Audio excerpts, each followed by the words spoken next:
I recently made the Stylark Wren Jacket, so let's get on with the video and see what I thought about it. So a little bit of background story to the jacket. It's an upcycle project. I originally used the fabric that I made the wren in to make a poncho. You can see pictures here. So I made a poncho for myself. It was in collaboration with Tiernite Fabrics. The fabric is absolutely beautiful. It's berry coral fleece. It's absolutely sumptuous fabric. And I made the poncho thinking that I could wear it, just throw it on to take the dog for a walk. I didn't wear it once. So last year, at the end of last year, I thought, do you know what? I'm going to make something different in it. And so I made the Wren Jacket. Because I was upcycling the fabric and I wasn't going to wear the poncho anyway, it didn't really matter whether the jacket came out well or it didn't.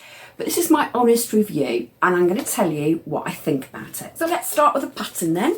This is the pattern from Stylark. As you can see, the jacket has a dropped shoulder. It's quite roomy. It's kind of a boxy jacket. It has long sleeves. Here it has buttons down the front and it has pockets on the front as well. You can leave those off if you want to. And it also has the addition of a scarf. Now I didn't make the scarf and I did actually tweak my jacket a little bit from the pattern instructions, but I'll tell you about those as we go along. So let's have a look and see what sizes the Wren Jacket is available in. So quickly looking at my pattern then, the sizes are from size 4 Australian to size 30 Australian, and they are from sizes, finished measurements of the garment are 41 3/8 inches bust for the size 4 to 69 1/4 inches sized bust for the size 30. The waist and the hips are the same measurement as the bust. It's a very straight jacket, as you can see. It's very boxy, as you can see here on the pattern. So yeah, I made a size 6 throughout, I think, and I'm actually a size 12. I didn't want my jacket to be too boxy. I wanted it quite a nice, snug fitting jacket. The pattern is either available in a PDF or a paper pattern that comes directly from Stylark. Now the PDF, there are 2 variations for that and also 2 variations for the paper pattern. So let me just tell you about the PDF. You can either have a multi-size pattern and you have to choose your size range. The size ranges are, I'm looking at my computer here, 4 to 16, 10 to 22 or 18 to 30, which gives you a good variation there. And you can also buy a PDF with a single size. Now, if you choose your single size, you will also get the size below and above your chosen size. These patterns, these PDF patterns they're not layered, they are one size only. And if you want to overlay or grade out, you will have to overlay one pattern on top of the other. So if you're thinking of grading your pattern out, it's best to buy the multi-size pattern, which does have layers. The multi-size PDF also includes an A0 version if you're wanting to print at a copy shop. Now, the printed pattern is also available in a multi-sized version, which again are sizes 4 to 16, 10 to 22 or 18 to 30, or again in a single size. Now, I know I made my jacket in a coral fleece. It doesn't have much stretch at all. The pattern is actually for woven fabrics, and the suggestions are Melton, boiled wool, wool coating and linen. You also need 3 buttons of 29mm in diameter. The fabric requirements for size 4 to 14 are 1.6 metres, for sizes 16 to 20, 2 metres, or size 22 to 30, 2.3 metres. I'll show you the fabric I used. It's this fabric, beautiful fabric here. If I hold it up, you can probably see the pile on it. It's got pile on this side and also on the reverse side. So I did have to choose which side I was going to use. I've got quite a big piece left over here, as you can see. Nothing I can really do with it, to be fair, because it's just a square.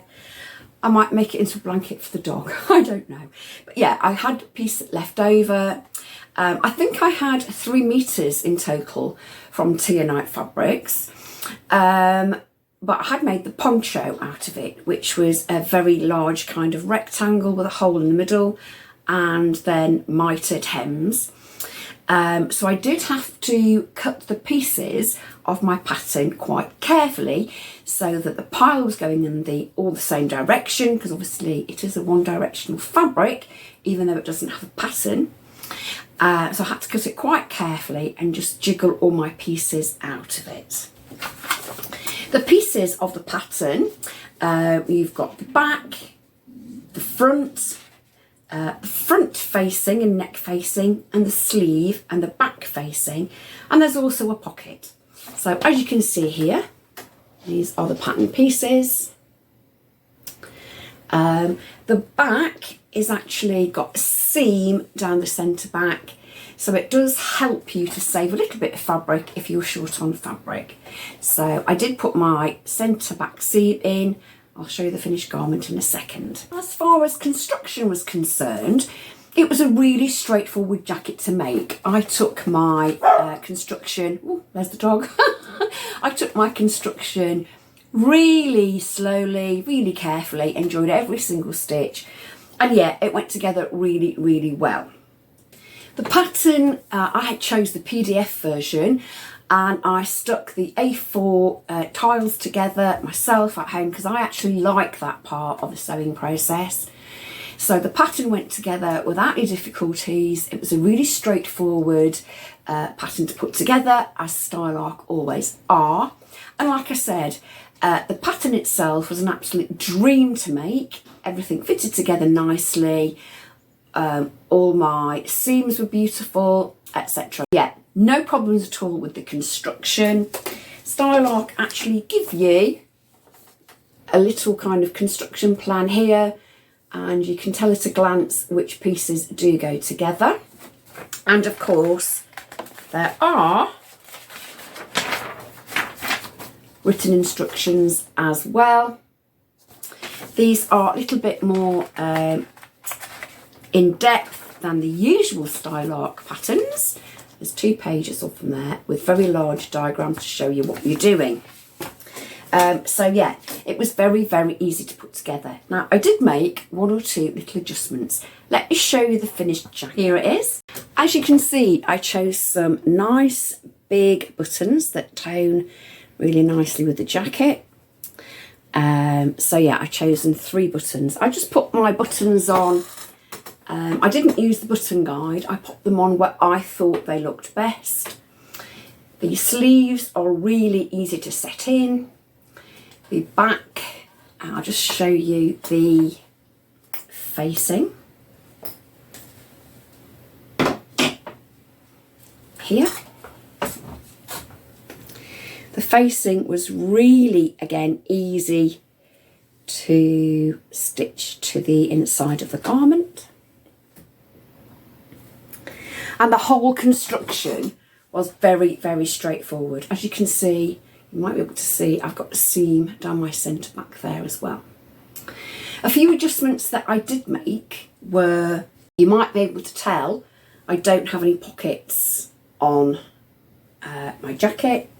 I did make the pockets, but I used a cream lining. It was the only lining that I could actually lay my hands on, given the time that I had.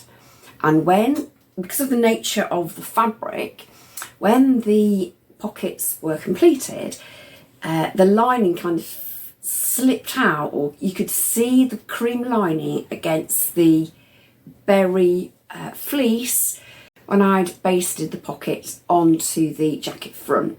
So I didn't use the pockets whatsoever. In fact, I just threw them in the bin. Yeah, what else did I do? I didn't top stitch. You can top stitch about a centimetre, I think it is, from the edge of the garment, and then you can blanket stitch if you want to.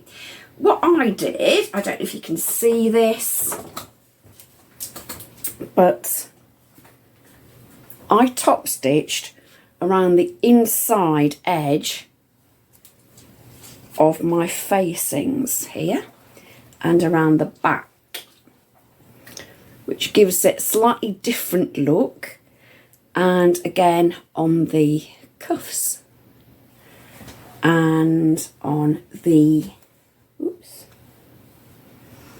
hem.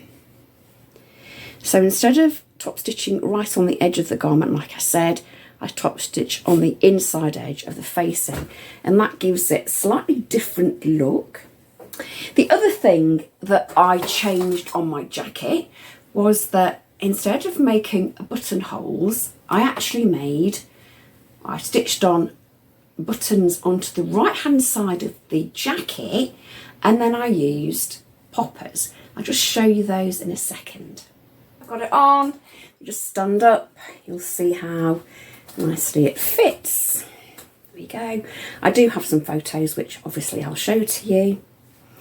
But yeah, I put a popper on one side and just under the button on the other, so I can just pop it shut if I want to wear it closed. So yeah, there we go. I mean, I've worn this. I made it probably about 4 weeks ago, but I have worn it a lot. It's something that I reach for time and time again.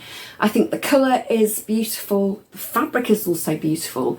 And I'm really, really pleased that I managed to save the fabric from being thrown away, which it would have been if it had still been a poncho. So yeah, my Wren jacket, I absolutely love it. Would I make it again? Yes, I would.